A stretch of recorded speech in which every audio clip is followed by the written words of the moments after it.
और भी बहुत सारे लोग खड़े हुए थे। उसने दुकानदार को कई बार बुलाया, लेकिन वहां पर भीड़ इतनी थी कि दुकानदार का ध्यान उसकी तरफ गया ही नहीं। और फिर उस बच्ची को थोड़ा सा गुस्सा आया तो उसने अपनी मिट्टी की गुल्लक ले करके वहीं काउंटर पर जोर से रख दी, जिसके बाद में जो दुकानदार था और जितने भी लोग खड़े थे वो सब उस बच्ची की तरफ देखने लग गए। और फिर उस दुकानदार ने उस बच्ची से पूछा, बेटे आपको क्या चाहिए? तो वो बड़े ही भोलेपन से बोली कि मुझे एक चमत्कार चाहिए। ये सुनकर के दुकानदार को कुछ समझ नहीं आया, ना ही वहां पर जो लोग थे उनको कुछ समझ में आया, और सब उसकी तरफ देखने लग गए। फिर दुकानदार ने बोला, बेटे चमत्कार तो यहां पर नहीं मिलता है। तो बच्ची को लगा कि वो उससे झूठ बोल रहा है, तो बच्ची ने कहा कि मेरी गुल्लक में बहुत पैसे हैं, आप बताओ आपको कितने पैसे चाहिए, लेकिन मैं आज यहां से चमत्कार लेकर के ही जाऊंगी। तो वहीं काउंटर पे एक और आदमी खड़ा था, उसने उस बच्ची से पूछा कि बेटे क्यों चाहिए तुमको चमत्कार? तब उस बच्ची ने अपनी कहानी बताई कि अभी कुछ दिन पहले मेरे भाई के सर में बहुत तेज दर्द हुआ, तो मेरे पापा मम्मी उसको हॉस्पिटल ले गए। उसके बाद कई दिन तक मेरा भाई घर नहीं आया। तो मैंने कई बार अपने पापा से पूछा, लेकिन उन्होंने मुझे कुछ नहीं बताया। उन्होंने बार बार यही कहा कि वो आ जाएगा, वो कल आ जाएगा, वो कल आ जाएगा, लेकिन वो आ ही नहीं रहा था।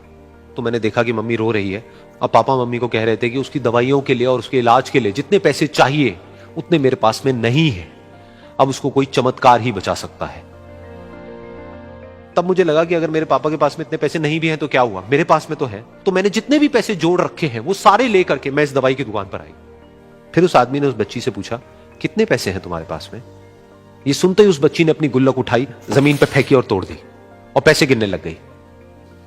बाकी सब लोग खड़े होकर के उसको देख रहे थे। थोड़ी देर बाद उसने सारे पैसे अपने हाथ में इकट्ठे किए और बोली, मेरे पास में पूरे 19 रुपए हैं। वो जो आदमी वहां पर खड़ा था वो थोड़ा सा मुस्कुराया और बोला कि अरे तुम्हारे पास में तो पूरे पैसे हैं, इतने का ही तो आता है चमत्कार। ये सुनकर के वो बच्ची बहुत खुश हो गई और बोली कि चलो मैं आपको अपने पापा से मिलवाती हूं। बाद में पता लगा कि वो आदमी कोई आम आदमी नहीं था, बल्कि एक बहुत बड़ा न्यूरोसर्जन था, और उसने सिर्फ 19 रुपए में उसके भाई की सर्जरी करी, और कुछ ही दिन बाद वो ठीक होकर के घर वापस आ गया। फिर कुछ दिन बाद वो बच्ची, उसका भाई, उसके पापा, उसकी मम्मी चारों एक साथ बैठे हुए थे और बात कर रहे थे। तो उसकी मम्मी ने उसके पापा से पूछा कि अब तो बता दो ये चमत्कार आपने किया कैसे? तो उन्होंने अपनी बेटी की तरफ देखा और बोले, ये चमत्कार मैंने नहीं, इसने किया है।